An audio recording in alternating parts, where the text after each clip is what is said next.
आयोग के द्वारा 21 नवंबर 2021 को एक परीक्षा आयोजित की गई थी, सहायक अभियोजन अधिकारी, जो कि 2021 की परीक्षा थी, और जिसे हम एपीओ भी कहते हैं, असिस्टेंट प्रोसिक्यूशन ऑफिसर भी कहते हैं। तो इस परीक्षा के लिए जो प्री हुआ था, यानी प्रारंभिक परीक्षा आयोजित की गई थी, उसका रिजल्ट यहाँ पे आयोग ने घोषित किया 28 जनवरी 2022 को, यानी अभी लगभग इसको 3-4 दिन हो चुके हैं। ये यहाँ पे आप रोल नंबर्स देख सकते हैं जिन जिन का यहाँ पे चयन हुआ है। तो उन अभ्यर्थियों ने यहाँ पे देखा होगा, कुल 986 कैंडिडेट यहाँ पे सफल हुए हैं। और यहाँ पे जो उन्होंने ऑनलाइन आवेदन के समय अपना जो डिटेल्स भरा हुआ था, उसके बेस पे जो इन 986 कैंडिडेट्स यहाँ पे क्वालिफाई हुए हैं। अब चूंकि यहाँ पे इनके डॉक्यूमेंट्स का वेरिफिकेशन होना ज़रूरी है, तभी ये माना जाएगा कि जो जानकारियाँ उन्होंने ऑनलाइन में दी थी प्रारंभ में, क्या वो सही है या नहीं, या गलत है। तो अब इनका जो डिटेल्स हैं, जो ये डॉक्यूमेंट्स उनके हैं, उसको आयोग अपने पास मंगाता है और उनको चेक करता है। तो ये प्रोसेस यहाँ पे स्टार्ट कर दी गई है, और लिखित परीक्षा में उन्हें ही शामिल किया जाएगा जो मुख्य परीक्षा इसके बाद होनी है, जिनके सारे डॉक्यूमेंट्स क्लियर होंगे, और जिसके डॉक्यूमेंट क्लियर नहीं होंगे उनका अभ्यर्थन निरस्त यहाँ पे कर दिया जाएगा। और 8 और 9 जून 2022 को इस परीक्षा ने होना है। इसके बारे में जो डिटेल विज्ञप्ति की यहाँ पे बात की गई है, वो आयोग की साइट पे आ चुकी है। आगे मैं उसके बारे में भी आपको बताऊंगा, और इसमें कट ऑफ वगैरह आयोग ने अपनी साइट पे दिया हुआ है, तो इसके लिए कोई आरटीआई लगाने की आपको आवश्यकता नहीं है।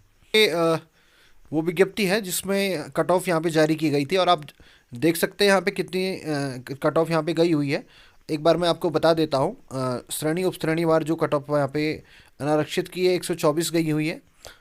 इसके अलावा उत्तराखंड महिला जो है अनारक्षित में, उनकी 87 गई हुई है। अनारक्षित में पूर्व सैनिक की 50, और अनारक्षित दिव्यांगजन की संबंधित जो अपंगता जिनमें है उन्हें 35.50 गई है। फ्रीडम फाइटर्स जो होते हैं 48.75, अनाथ की 19.25, अनुसूचित जाति की 66.25, अनुसूचित जाति उत्तराखंड महिला की 66.25, अनुसूचित जाति पूर्व सैनिक की 81.50, अनुसूचित जाति दिव्यांगजन की 12.50, अनुसूचित जनजाति की 64, अन्य पिछड़ा वर्ग यानी ओबीसी की 90.50, और इसके अलावा यहाँ पे अन्य पिछड़ा वर्ग जो उत्तराखंड महिला है उनकी 87.75, और आर्थिक रूप से कमजोर वर्ग ईडब्ल्यूएस की 62.25, ईडब्ल्यूएस उत्तराखंड महिला की 29.50 यहाँ पे कट ऑफ गई हुई। तो ये तो बात थी कट ऑफ की।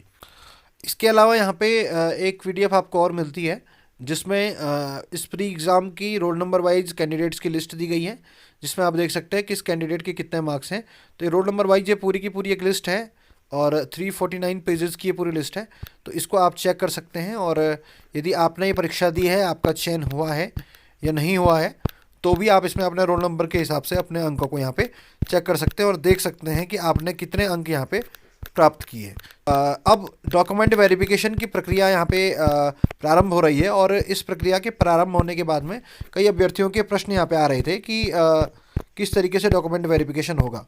इसके अलावा यहाँ पे आप देख सकते हैं आयोग की साइट पे यहाँ पे संशोधित उत्तर कुंजी, यानी जो रिवाइज जो आंसर की है वो भी यहाँ पे दी गई है, जिसके बेस पे ये रिजल्ट तैयार हुआ है। तो इस पे भी आप जा करके चेक कर सकते हैं क्या क्या क्वेश्चंस चेंज हुए जिन्होंने इस परीक्षा को अटेम्प्ट किया था, या जिन लोगों ने पेपर भी देखा होगा, क्योंकि आयोग ने पेपर भी अपलोड कर दिया है।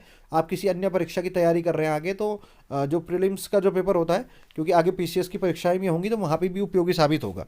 अब आइए देखते हैं, ये 1 तारीख को जो नोटिफिकेशन यहाँ पे डाला गया है, इस पर हम क्लिक करेंगे तो देखिए इसमें क्या दिया हुआ है। जो सहायक अभियोजन अधिकारी की जो मुख्य परीक्षा है, उसके लिए जो सफल अभ्यर्थी हैं, उनका ऑनलाइन आवेदन पत्र यहाँ पे होना है, और अभिलेख उपलब्ध कराने के संदर्भ में यहाँ पे चीज़ें दी गई हैं। तो इसमें 2 चीज़ें हैं, एक तो ऑनलाइन आवेदन पत्र यहाँ पे दिया है, उसके लिए दूसरे नंबर की जो लिंक है, और पहली लिंक है यहाँ पे विज्ञप्ति की। तो ये विज्ञप्ति हमारे सामने आ चुकी है, आप देख सकते हैं 1 फरवरी 2022 की ये विज्ञप्ति है। और जो अभ्यर्थी सफल घोषित हुए थे इस परीक्षा में, उन्हें मुख्य परीक्षा हेतु ऑनलाइन आवेदन पत्र यहाँ पे भरना होगा, और ऑनलाइन जब वो आवेदन करेंगे उसके लिए फ़ीस अपनी सबमिट करेंगे, तो उसके बाद में उनको उनका जो ऑनलाइन आवेदन पत्र है वो विद रोल नंबर यहाँ पे निकलेगा, upsc.gov.in से ही वो डाउनलोड करेंगे, और डॉक्यूमेंट्स की चेकलिस्ट एक बनाएंगे, और विज्ञापन की जो शर्त के अनुसार जो जो शैक्षणिक योग्यताएं थी उनकी, इसके अलावा आरक्षण और